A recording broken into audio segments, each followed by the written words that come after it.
The best part about Mario 64 DS is easily the minigames, because we all know those controls are far from perfect. In total, there are 36 different minigames, so I thought it would be fun to rank all of them from the worst to the best. Now do keep in mind this is my opinion, so if you love playing Yoshi's Loves Me minigame, then it's probably for the best that you don't watch this video. I'll mainly be ranking these minigames based on how fun I find them to play, and I'll also be splitting them into separate tiers. Without any further ado, let's get right into every Mario 64 DS minigame ranked. Starting things off in F tier, we have number 36, Loves Me. This is a Yoshi minigame, and all you do is pluck some petals on a flower, and you either get loved or not. The only mildly interesting thing is that when you get 3 Loves Me's in a row, it becomes Really Loves Me, and 3 Loves Me Nots in a row results in Really Loves Me Not. I mean, there's just not really any incentive for me to play this minigame. It's pretty boring and doesn't have much replay value, making it easily my least favorite minigame in Mario 64 DS. Number 35, Psych Out. The only positive thing about this minigame is that the slow version of the Dire Dire Docks theme is so relaxing to listen to. The actual gameplay has you try and figure out what card is on the top screen of the DS. You can see an outline of the card on the top screen, but honestly half the time I don't even see it. I like a good bit of RNG as we'll see later, but I just kind of end up picking a card at random instead of looking for the outline. Maybe I need glasses or something, I don't know, but I just don't really care for Psych Out at all. Let's head on over to D tier with number 34, Boombox. This is a simple minigame where you click on a treasure chest and it makes a sound and you have to try and match it with another chest making that sound. It's just a simple memory game where you have 3 lives per round. Oh yeah, and for some reason on the top screen is a floating Mario head who has kind of a disturbing laugh when you went around. I don't know why I've never really cared for this minigame, even though I like another memory game that we'll see later. There's just something about Boombox that makes me not really ever want to go back to it. Number 33, Lucky Stars. This game acts very similarly to War, with there being 2 cards on the bottom screen. The object of the game is to pick the card with the most stars, so it's just a 50-50 chance. What makes this a little better though, is gambling! Yeah, you can bet coins, which is always nice. It gives Lucky Stars a decent bit of replay value, but at the end of the day, it's not the way I'd want to gamble. Number 32, Mario Slot, and number 31, Super Mario Slot. If you for some reason haven't figured it out yet, this is just a slot machine. It works like any other slot machine, with the super version of the slots giving you a much easier chance of making a profit. It can be addicting for a little bit, but I mean, it's a freaking slot machine. What am I really supposed to say here? Number 30, Trampoline Time. There's quite a few of these kinds of minigames, but this is by far the worst one. The goal here is to get Mario to a glowing door. Using the stylus, you can actually draw trampolines for Mario to bounce off of. There's also one big trampoline at the bottom, and it goes away after it's jumped on a few times. While I do like the drawing trampolines on the bottom of the screen concept, I just think that the other ones like this are far superior. Time to move on up to C tier with number 29, Puzzle Panel, and number 28, Puzzle Panic. I can understand why some might have these minigames up quite a bit higher, but I just find them so frustrating. There's a picture at the top of the screen, and in both of these, you gotta match the one on the bottom with it. When you click on one of the squares on the little tablet, that square and all the other ones touching it flip over. I don't know what it is, but my brain just can't comprehend these puzzles. Oh yeah, Puzzle Panic is just a much larger scale version of Puzzle Panel if you didn't know. It can certainly be fun at times, but not a minigame I'm itching to play over and over again.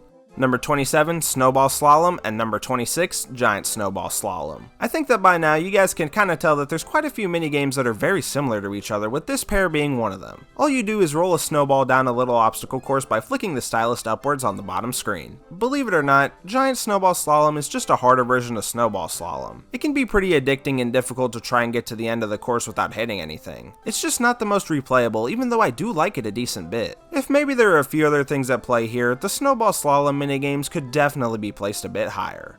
Number 25, Bounce and Pounce, and number 24, Bounce and Trounce. I promise this is the last pair of minigames for a little bit. These minigames are similar to the trampoline ones, but instead of drawing trampolines, you can just tap on Mario to get him to jump. The object here is also different, as you need Mario to jump on some fly guys. So I guess, in reality, these minigames aren't similar at all to Trampoline Time. It's also level based, which works for this level, but at the same time makes it less replayable. Now it's time for B tier with number 23, Shuffle Shell. Every old person loves shuffleboard, so of course there's going to be some kind of shuffleboard minigame here. It's fun for a couple of games, but once you get super good at it, there's not really an incentive to come back. There's a much better shell-related minigame we'll see later that does the concept so much better. Number 22, Witch Wiggler. Okay, this minigame's lower placement is mainly based on childhood trauma. There's a wiggler on the top screen, and you need to pick which one on the bottom screen matches it. This is another minigame where my brain just doesn't click with with it for some reason. I remember just picking wigglers at random and hoping for the best. The wiggler patterns are just hard for my eyes to spot, but again, like the puzzle panel minigame, I can understand if you put this one up a bit higher.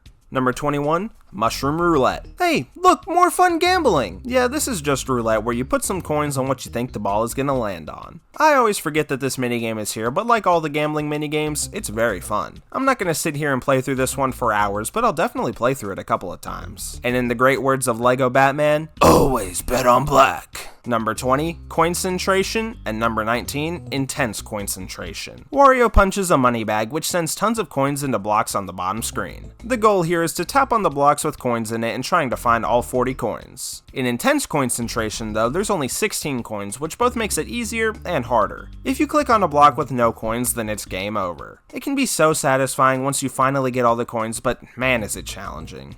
Number 18, Memory Matcher, and number 17, Memory Master. Shockingly enough, this is a memory game where you try to find two cards that match with each other. What makes this memory game better than the one we saw earlier is the fact that we get to hang out with Luigi and gamble. I find these two to be a lot more addicting than Boombox, and also just better made. Cards just work better in this type of game, and of course hanging with Luigi makes everything better. Number 16, Mario Slides. A Mario head starts sliding down one of these lines, and at the bottom of the screen are some piranha plants and a star.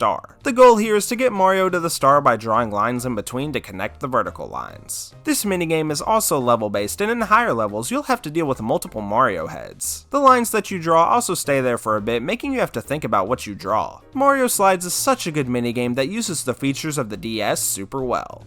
Number 15, Slot Shot, and number 14, Bingo Ball. You can never go wrong with pinball, and these two minigames are such fun. Slot Shot is actually pinball, and like all pinball related things besides Mario Pinball, it's really fun. Bingo Ball, on the other hand, works completely differently. You'll launch a ball and it'll fall into a slot with a number on it. There's also this screen with numbers on it, and if you get 3 numbers in a row, you'll get some points. I mean, it's got tons of luck involved, but it's so addicting to try and get all 9 numbers. These two pinball games are truly amazing, and I'll always come back to them.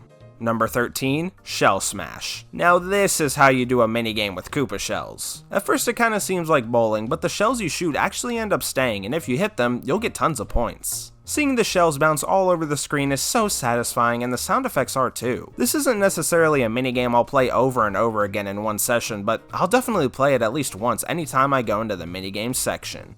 Hey look, we're in A tier, and at number 12 we have Trampoline Terror. This is another minigame where you draw trampolines for Mario to jump on. This time around though, you're trying to get Mario to jump through rings. If you get Mario to go through multiple rings at once, you'll get double points. It's super satisfying to go through the rings, and honestly, it can be difficult in late stages. As you score more points, more Marios will appear on the screen, with the max being 5. It gets super intense whenever there's 5 Marios, and gosh is it fun. Number 11, Connect the Characters. This one is similar to Mario Slides, but you actually get time to think here. I also just really like the little dolls that you're connecting the heads to. You'll start out with just Yoshi and Mario dolls that you'll need to bring their heads to, but later on, the game adds in both Luigi and Wario. While Mario Slides did have the tense feeling while playing it, that's absent here, but I kinda prefer it. I like getting a lot more time to actually think, and even with all that time, it's still easy to screw up.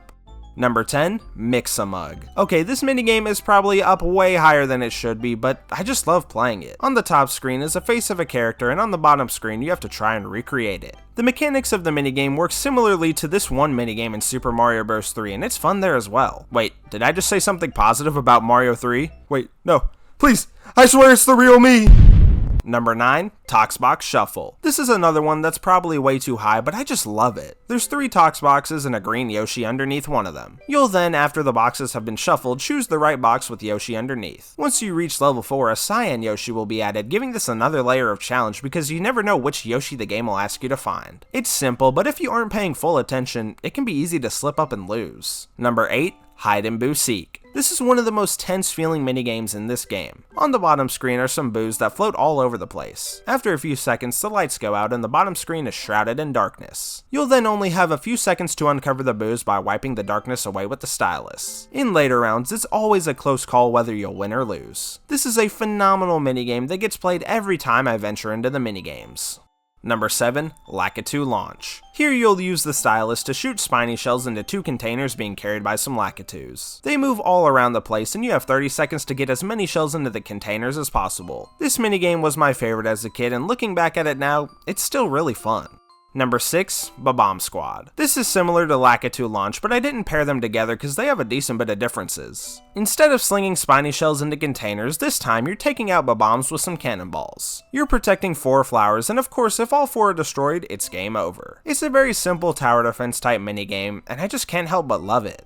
We've finally reached S tier. Number 5, Paragon, and number 4, Paragon and On. The goal of this minigame is to match cards with each other until every single card is gone. The thing is though, those cards have to be right next to each other or diagonal from each other. That means that there is a decent bit of strategy to this, and I can't tell you the amount of times I've been so close to completing a set but just barely missing out on succeeding. Paragon and On adds new card types the more you play through, which can lead to some very challenging rounds. This is yet another example of a simple idea leading to some very fun and interesting gameplay. Number 3, Picture Poker. I've talked a lot about these minigames being addicting, and this one might be the most addicting. An addictive nature plus fun gambling is of course going to make a phenomenal minigame. Luigi's take on poker starts you out with 5 cards and you can choose some to redraw. The hands of course are the same as normal poker, and you know, now that I think about it, this minigame probably helped fuel my current gambling addiction.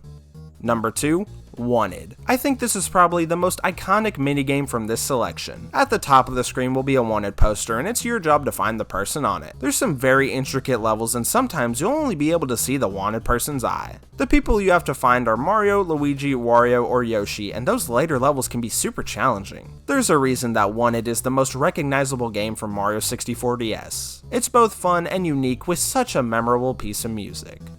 And the number 1 best minigame in Mario 64 DS in the humble opinion of Jickbean is Sort or Splode. Black and pink bombs will come into the arena and you'll have to sort them into different areas. If you accidentally put a bomb in the wrong spot, it's game over. Also, if you wait too long to sort a bomb, it might explode and end the minigame as well. It's so fun to rack up such a high score, and like always, the longer you play, the more difficult the minigame gets. Sort or Splode is easily my favorite minigame, and in my professional opinion, the best minigame in Super Mario 64 DS. And that's every minigame in Super Mario 64 DS ranked. I just wanted to put out a video that I knew would be on the shorter side, and I hope you guys enjoyed it. I've got a few new ideas for videos in the works, so stay tuned for that. Also, if you made it this far and enjoyed the video, why not subscribe? I would greatly appreciate it. And if you have any other videos that you would like to see me do, let me know and I'll take those ideas into account. Alright, that's gonna do it for me. Have a phenomenal rest of your day, and we'll be seeing ya.